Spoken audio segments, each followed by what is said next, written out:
Bienvenue dans cette nouvelle édition du QG Week-end. Voici les titres de l'actualité. Les électeurs auront l'embarras du choix le 6 mars 2016 au Bénin. 33 candidats sont en liste pour le scrutin présidentiel. Parmi eux, Pascal Irénée Koupaki. Focus dans ce journal. Qui a tué le général Gueye? Le procès sur l'assassinat de l'ancien chef de la junte militaire se poursuit.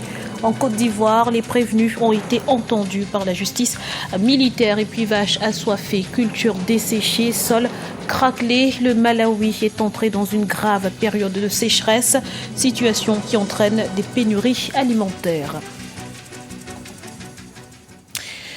Mais avant de développer ces titres, J-1 avant la présidentielle en Centrafrique, la campagne électorale a officiellement pris fin ce vendredi. Les électeurs sont appelés aux urnes ce 14 février pour élire leur futur président. Le duel oppose deux anciens premiers ministres, Faustin Archange Touadéra et Anissé Georges Dologuélé. Un scrutin crucial qui devrait permettre à la République centrafricaine de tourner la page de 3 années de conflit. Le Bénin vibre toujours au rythme de la campagne électorale. Parmi les candidats en lice, Pascal Irénée Koupaki, qui est allé à la rencontre de son électorat dans la cité historique Ouida et à Abomey-Calavi. Au nombre de ses priorités, l'éducation, l'emploi des jeunes ou encore la lutte contre la pauvreté. Reportage de notre envoyé spécial Ella Djendjaye. La campagne électorale au Bénin pour la présidentielle est reportée, mais les candidats continuent la mobilisation sur le terrain.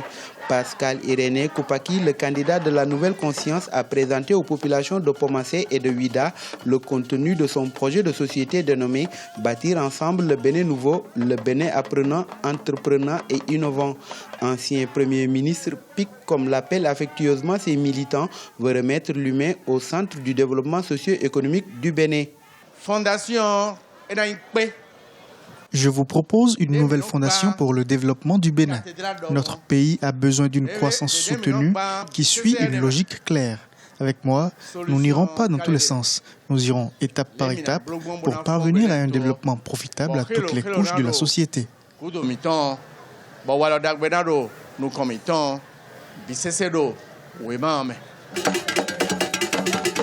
Autre lieu, autre ambiance, nous sommes à Abomey-Calavi, non loin de Cotonou, la capitale économique.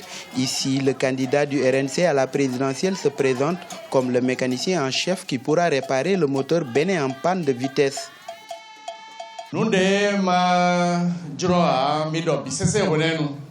Dans les 77 communes du Bénin que nous avons parcourues, le message des électeurs est resté le même. La sécurité sociale, comment faire pour optimiser l'octroi des microcrédits aux plus pauvres, l'assurance maladie, l'éducation des enfants. Tout ça fait partie de nos priorités. Faites-nous confiance et nous rebâtirons le Bénin. De nombreux citoyens travaillent sans pouvoir vivre dans un minimum de quiétude.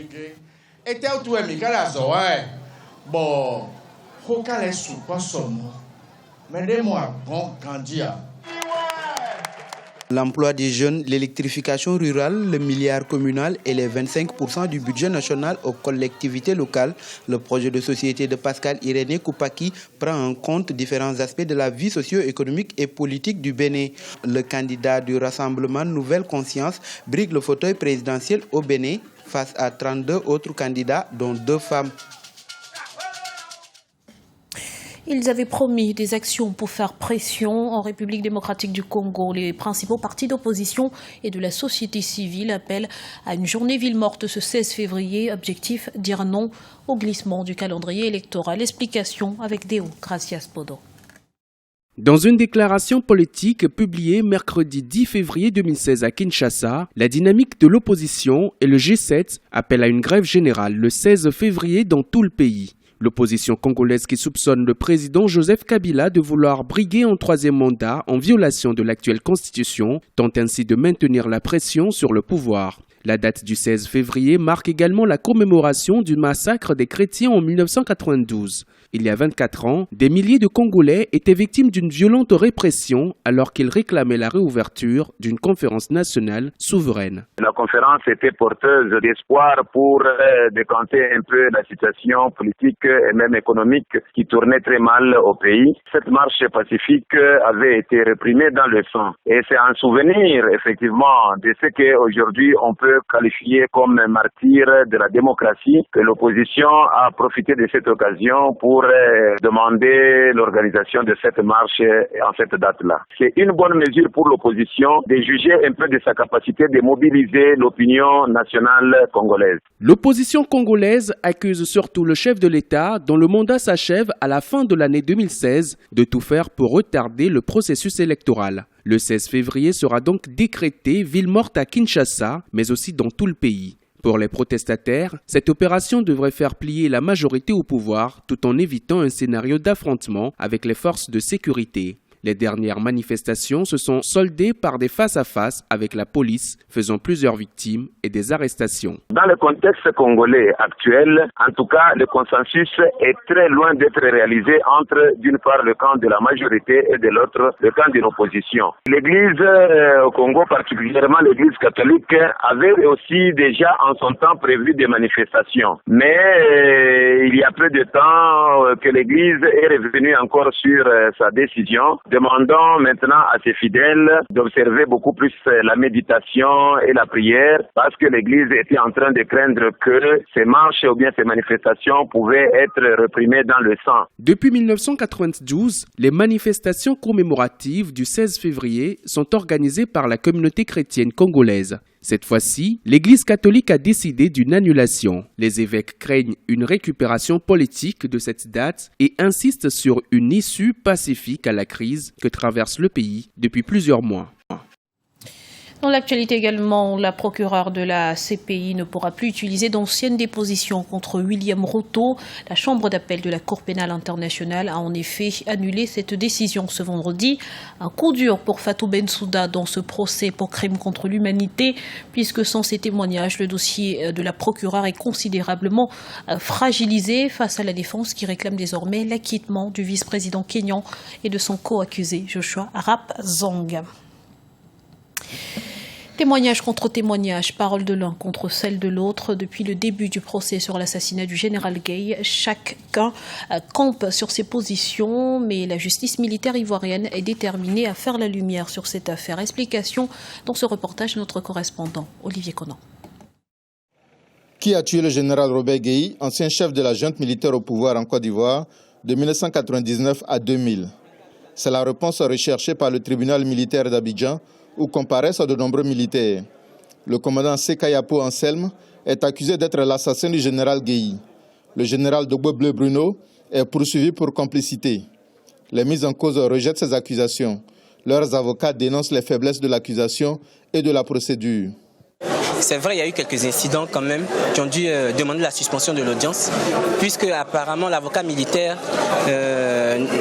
n'est pas courtois à l'égard des avocats et il fait des commentaires. Or, il est interdit de faire des commentaires. Aujourd'hui, je pense qu'au vu des différentes questions qui ont été posées aux prévenus, il y a des contradictions très graves entre les déclarations des témoins. Des contradictions extrêmement graves.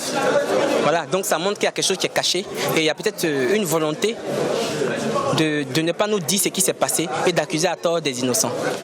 Les parents des victimes assistent aux audiences qui doivent faire la lumière sur l'assassinat de leurs proches. Notre intérêt dans cette affaire, c'est dans un premier temps de savoir dans quelles circonstances le général Robert Gueye, les membres de sa garde rapprochée et son épouse ont été tués et qui les a tués.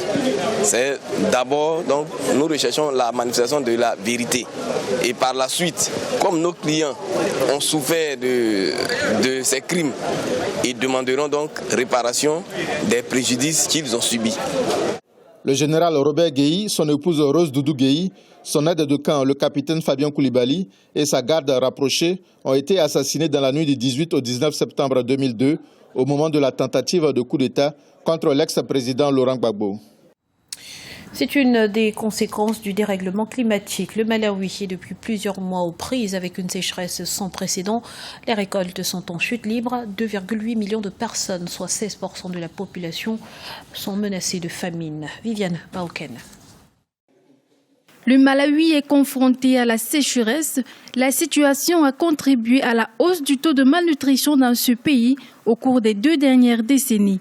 Dans le cadre d'un programme, le gouvernement a envisagé de subventionner l'engrais pour les petits agriculteurs. Mais aujourd'hui, le scandale de corruption qu'a connu le pays a freiné les financements des donateurs. Le gouvernement a toujours promis de nous donner des coupons pour acheter des engrais subventionnés. Mais les coupons sont dans nos maisons aujourd'hui. Nous n'avons pas pu les acheter parce que dans certains cas, ils ont dit qu'il n'y avait pas d'engrais en plus du fait que le prix soit élevé pour les personnes pauvres. Le programme de subvention des intrants agricoles lancé en 2005 n'a pas produit les résultats escomptés. L'interdiction des exportations de grains de maïs ont découragé les investissements dans les méthodes agricoles les plus productives, ce qui a entraîné l'augmentation du taux de famine au Malawi. Le problème majeur que nous vivons à cause de cette sécheresse, c'est la malnutrition chez les enfants. Beaucoup d'entre eux sont gravement sous-alimentés et ils manquent de vitamines.